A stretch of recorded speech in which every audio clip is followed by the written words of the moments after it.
নমস্কার দর্শক, কিছু লেবু গাছে ফুল চলে এসেছে, কিছু লেবু গাছে এখনও ফুল আসেনি। ডিসেম্বর মাস, আজকে 20 তারিখ, আর এখনকার পরিচর্যাই বলবে আপনার কাছে ফুল আসবে না নতুন কচি পাতা গজাবে। তো দর্শক, নিশ্চয়ই আমরা লেবু গাছ থেকে ভালো পরিমাণে ফুল চাই এবং ভালো পরিমাণে ফলন চাই। যদি ভালো পরিমাণে ফলন চান, কয়েকটি যত্ন, কয়েকটি পরিচর্যা মেনে করতে হবে। তো আসুন দেখে নেই এই ডিসেম্বর মাসে ফুল আসার লগ্নে লেবু গাছে কী কী যত্ন আমাদের সারতে হবে আর কী কী ভুল একদম চলবে না। তো চলুন ভিডিওটি কন্টিনিউ করা যাক। আগে দেখে নেই এখন কি কি যত্ন আমরা সারব। প্রথম হচ্ছে, কোনো গাছে যদি এখন পরিণত ফল থাকে, সেই ফলগুলো কিন্তু আমরা হারভেস্ট করে নিব। যেমন আমার এই গাছটিতে বেশ কিছু পরিণত ফল রয়েছে, আমি কিন্তু হারভেস্ট করেছি এবং কিছু রয়েছে এগুলোকে হারভেস্ট করতে হবে। দর্শক, এটি হচ্ছে নাগপুর অরেঞ্জ, এটি অল টাইম। যে ফলগুলো পরিণত হয়ে গেছে সেটিই তুলব, যেগুলো এখনো ছোট সেগুলো কিন্তু তোলা যাবে না। যদি আপনাদের সিজনাল গাছ থাকে, মোসাম্বি, মালটা, কমলা লেবু, যদি সেই সমস্ত ফল পরিপক্ক হয়ে থাকে, সম্পূর্ণ ফল তুলে গাছকে রেস্টে দিন। গাছ যদি কিছুদিন রেস্ট পায়, এক সপ্তাহ যদি রেস্ট পায়, সেই গাছে কিন্তু বেশি পরিমাণে ফুল আসবে। 2 নম্বর হচ্ছে, পরিণত এবং ম্যাচিউর আসা গাছে এখন জল কম পরিমাণে ব্যবহার করব, মাটি কিছুটা শুকিয়ে দিব। মাটি যখন কিছুটা শুকিয়ে যাবে তখন দেখবেন এমন পাতা ঝরবে, গাছ কিছুটা ন্যাড়া মনে হবে। ন্যাড়া হলেও কোনো ভয় নেই, সেই সমস্ত গাছে কিছুদিনের মধ্যেই কিন্তু ফুল আসবে। যেমন আমার এই বাড়িওয়ান মালটার চারাটি বেশ ভালো চারা, বেশ কিছু পাতাও ঝরিয়ে দিয়েছে। তো গেল বছর এই গাছে 2টো ফল এসেছিল, আমি সে সমস্ত ভেঙে দিয়েছি। ফুল এসেছিল, সেসব ভেঙে দিয়েছি। তখন বয়স ছিল 1 বছরের মধ্যে, এখন বয়স হয়েছে 2 বছর। এখন কিন্তু আমি এই গাছ থেকে ফলন নিতে পারবো। তো দর্শক, তাই এখন আমি এই গাছের টবের মাটি শুকাতে দিয়েছি, পাতা ঝরিয়ে দিয়েছি।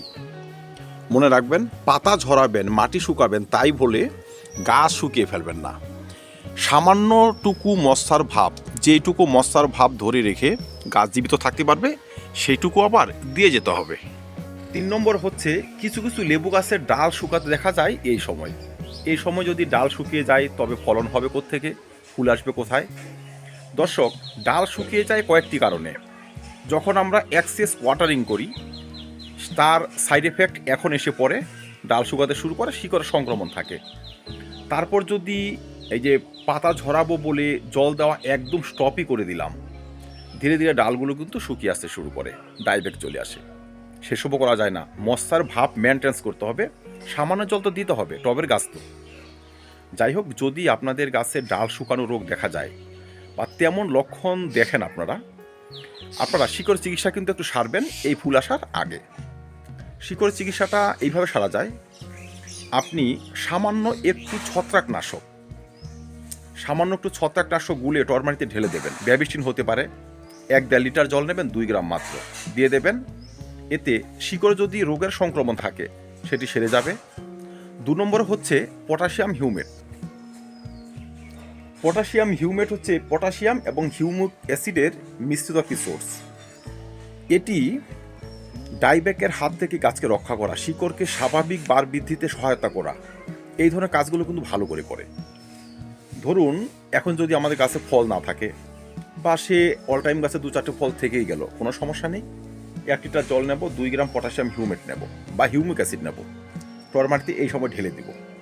এখন ঢেলে দিলে অর্ধমৃত, অসুস্থ এই যে শিকড়গুলো রয়েছে, তারা কিন্তু সুস্থ এবং সতেজ হয়ে আসবে। স্বাভাবিকভাবে তারা সঠিক পরিমাণে খাদ্য গ্রহণ করবে ফুল আসার সময় এবং এখন, আর সঠিক সময় ফুল নিয়ে আসবে। তাই যদি এই ধরনের সমস্যা লক্ষ্য করেন, এই 2টো উপাদান ব্যবহার করবেন। যদি না থাকে, পটাশিয়াম হিউমেট একটি উপাদান হলেও ব্যবহার করবেন, এতে গাছ বেশি ফুল আনবে, বেশি ফল সেট করবে। অনেকে আমরা লেবু গাছের ওয়াটার ম্যানেজমেন্ট করে যাচ্ছি, এখন যদি পটাশিয়াম হিউমেট গুলে টবের মাটি ভাসিয়ে জল দিয়ে দিই, সেক্ষেত্রে সমস্যা হবে না তো? কিচ্ছু সমস্যা নেই, আজকে দিয়েছি বলে কালকে তো আর দেবো না। কালকে থেকে আবার ওয়াটার স্টেজ দেওয়া চলবে। মাটি কিছুটা আবার শুকিয়ে নেব, এতে মাটিও যেমন সুস্থ থাকবে, সেই সঙ্গে কিন্তু শিকড় সুস্থ থাকবে আমাদের লেবু গাছও সময় মতো ফুল নিয়ে আসতে শুরু করবে। পটাশিয়াম হিউমেটে যখন কিছুটা পটাশিয়াম থাকে, স্বাভাবিকভাবেই কিন্তু সে গাছকে ফুল নিয়ে আসার জন্য উৎসাহিত করবে, আমাদের লাভই হবে। তাই আমরা সামান্য একটু কিন্তু ব্যবহার করেই দিব। পটাশিয়াম হিউমেট আপনি অনলাইন থেকে কিনতে পারবেন, কৃষি পণ্যের দোকানে আজকাল অ্যাভেলেবেল পাওয়া যায়, আপনি অবশ্যই নিয়ে আসবেন। এই সময় একটি ভালো মানের ছত্রাকনাশক আমাদের গাছে স্প্রে করতে হবে। এটি এই জন্য স্প্রে করতে হবে, পরবর্তীতে যেন ফুলের সমস্যা না হয়, গাছের জন্য কিছু রোগ কমে আসতে পারে। বহু ক্ষেত্রে আমাদের গাছগুলো এমন ক্যাঙ্কারে পূর্ণ থাকে, ডাইব্যাকে পূর্ণ থাকে, অ্যানথ্রাকনোজ রোগ থাকে এবং নানাবিধ ছত্রাক গঠিত ডাউন পাউডারি মিলিডিউ থাকে।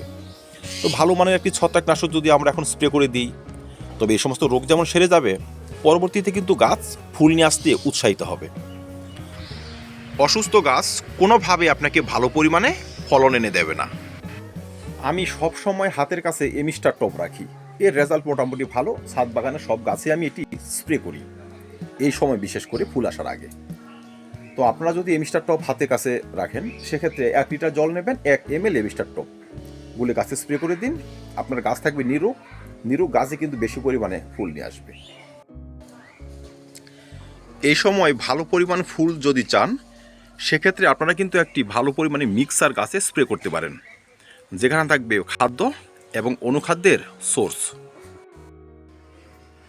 যে মিক্সার স্প্রেটি লেবু গাছের প্রাণ শক্তি হিসাবে কিন্তু কাজ করবে, বিশেষ করে ফুল আসার আগে এটি খুবই উপকারী একটি স্প্রে হতে পারে।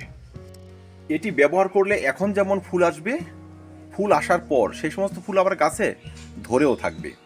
সেই মিক্সারটি হচ্ছে, একটি ভালো মানের পটাশিয়াম নেবেন, ওয়াটার সলিউবল 05234 0050, মানে যে কোনো ওয়াটার সলিউবল এনপিকে নেবেন, যা স্প্রে করা যায়। 2 নম্বর হচ্ছে একটি ভিটামিন নেবেন, অনুখাদ্য, মোবুমিন হতে পারে, বায়োভিটা এক্স হতে পারে, মানে যে অনুখাদ্যের মধ্যে বোরন, আয়রন, ক্যালসিয়াম, জিঙ্ক এই ধরনের উপাদান থাকবে, ম্যাগনেসিয়াম থাকবে। 3 নম্বর হচ্ছে বোরন 20% নেবেন, 1.5 থেকে 2 গ্রাম। যেমন ধরুন আমি 2 লিটার জল নিলাম, সেখানে 3 থেকে 4 গ্রাম 05234 নিলাম, সঙ্গে মোমিন পাউডার নিলাম 2 থেকে 2.5 গ্রাম, বোরন নিলাম 2 গ্রাম। 2 লিটার জলে ভালো করে গুলে আমি এই সমস্ত লেবু গাছে কিন্তু এখন স্প্রে করব। এই সমস্ত লেবু গাছে যখন এই মিক্সারটি স্প্রে করব, গাছ কিন্তু বুঝে যাবে তাকে ফুল নিয়ে আসতে হবে, এবং সে ফুল নিয়ে আসার জন্য কিন্তু উৎসাহিত হবে। এই মিক্সারে থাকা উপাদানগুলোই গাছে ফুল আনতে গাছকে সার্বিকভাবে সাহায্য করে থাকবে। কারণ এই মিক্সার কি কি রয়েছে? পটাশিয়াম, যা ফুল নিয়ে আসতে মুখ্য ভূমিকা পালন করে। বোরন, ফুল নিয়ে আসতে, ফুলকে ধরে রাখতে মুখ্য ভূমিকা পালন করে। তারপর থাকবে জিঙ্ক, সামান্য। সেই জিঙ্কও কিন্তু গাছের সুপ্ত দশা ভেঙে গাছকে পরবর্তী স্টেজে যাওয়ার জন্য কিন্তু উৎসাহিত করে, গাছকে রাখে রোগমুক্ত, গাছকে রাখে স্ট্রেস মুক্ত। তারপর আপনার ফসফরাস রয়েছে, গাছের যে সার্কুলেশন সেগুলো বাড়িয়ে দেয়, ফুল নিয়ে আসে, এবং নানাবিধ জৈবিক অ্যাক্টিভিটিতে কিন্তু মুখ্য ভূমিকা পালন করে থাকে। তাই যখন গাছ ফুল নিয়ে আসবে, তার আগে যদি এমন একটি স্প্রে গাছকে দেওয়া যায়, সেক্ষেত্রে কিন্তু সেটি গাছের জন্য টার্নিং পয়েন্ট হতে পারে। যে গাছে কখনো ফুল আসেনি, সেই গাছও কিন্তু ফুল নিয়ে আসতে পারে। তো দর্শক, দেরি নয়, এই ডিসেম্বরের মধ্যেই কিন্তু আমরা সেই স্প্রেটি একবার সারবো। জানুয়ারির ফার্স্ট উইকে দ্বিতীয়বার কিন্তু রিপিট করব। প্রথম ডোজ থেকে পরবর্তী ডোজ হবে 10 দিন মাত্র। দর্শক, এই সকল কাজ সঠিকভাবে করে গেলে কিন্তু আমাদের লেবু গাছ থেকে ফুল নিয়ে আসার কোনো বাধা থাকবে না। তারপরও কিছু কিছু অবাধ্য গাছ রয়েছে যাদের আমরা বাধ্য করতে পারি না। সেই সমস্ত গাছকে কন্ট্রোল করার জন্য আমরা ব্যবহার করব পিজিআর।